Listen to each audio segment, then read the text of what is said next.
Jadi kadang-kadang kan kita merasa bahwa lapas itu tempat pembuangan orang-orang jahat, orang-orang berdosa, orang-orang yang tidak baik.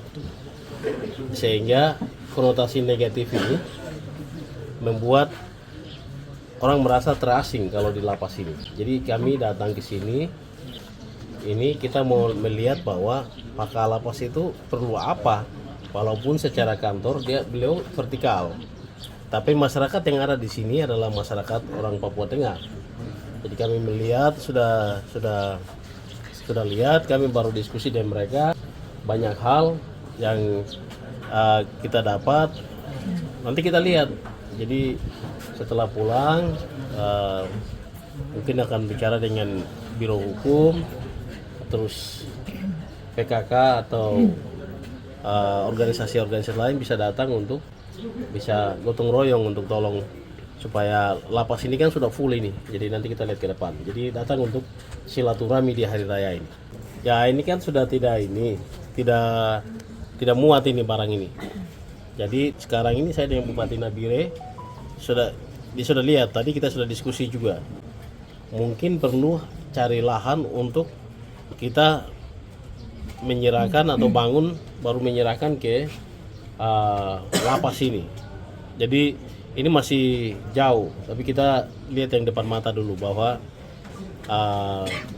bagaimana kita bisa mencari solusi yang terbaik supaya lapas juga tidak merasa bahwa dia ditinggalkan dari kita, walaupun manajemennya berbeda. Ini kan pasti lapas juga punya lembaga hukum, tadi sudah dibilang. Nanti kita juga coba bicara dengan beberapa anak daerah, anak-anak asli yang selalu berkecimpung di hukum supaya pertama kita sosialisasi tentang hukum positif. Jadi kalau ada melakukan hal-hal yang jahat itu akan ada hukum positif. Terus masyarakat juga perlu tahu tentang dampak-dampak dari hukum itu. Termasuk kalau mereka memang membuat pelanggaran, ya mungkin lembaga-lembaga ini bermitra dengan pemerintah untuk membantu masyarakat yang tidak mampu supaya mereka juga bisa ditolong dalam hukum ini.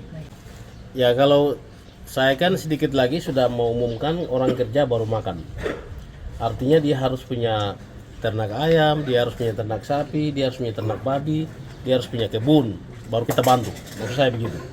Jadi di lapas ini, menurut Pak Kepala Lapas itu kan sudah ada peternakan yang dibantu oleh pemerintah provinsi, hanya tunggu bibitnya, kandangnya sudah. Tinggal kalau beliau yang tahu kan orang-orang di sini yang baik mana, yang bisa dipercaya yang mana, itu mulai pelan-pelan untuk mereka bisa berkecimpung di dalam. Itu juga penting karena dengan makanan bergizi ini kita perlu siapkan ketahanan pangan yang kuat. Jadi salah satu potensi bahwa anak-anak lapas ini, orang lapas ini, mereka bisa menjadi pengusaha suatu saat waktu keluar dari tempat ini.